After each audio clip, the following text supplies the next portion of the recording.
کہ یہ سارے رسول خوشخبری دینے والے اور ڈرانے والے بنا کر بھیجے گئے تاکہ ان کو مبعوث کر دینے کے بعد لوگوں کے پاس اللہ پر کوئی حجت باقی نہ رہے.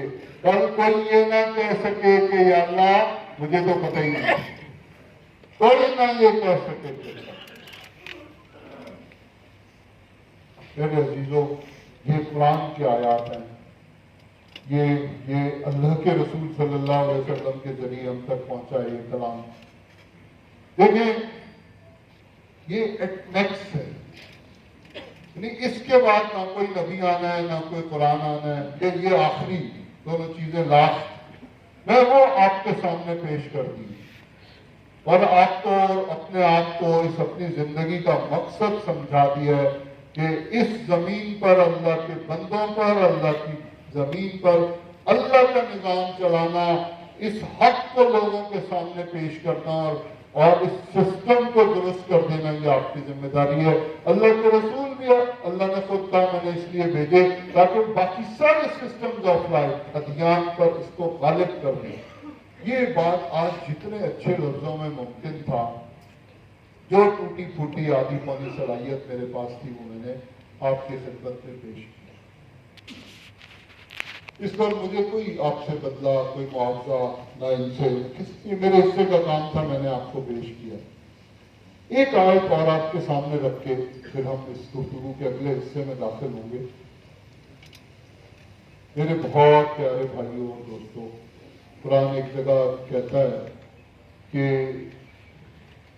وَمَنْ أَعْرَضَ عَنْ ذِكْرِي فَإِنَّ لَهُ مَعِيشَةً ضَنْكًا وَنَحْشُرُهُ يَوْمَ الْقِيَامَةِ أَعْمَى قَالَ رَبِّ لِمَ حَشَرْتَنِي أَعْمَى وَقَدْ كُنْتَ بَصِيرًا قَالَ كَذَلِكَ أَتَتْكَ آيَاتُنَا فَنَسِيتَهَا وَكَذَلِكَ الْيَوْمَ تُنسَى. بہت سخت آیات میں سے ایک آیت قرآن جس نے میرے ذکر سے اعراض کرتا، اس کے سامنے میری آیات پیش کی گئی، آیات پیش کی گئی، میرا ذکر پیش کیا گیا، میری بات پیش کی گئی.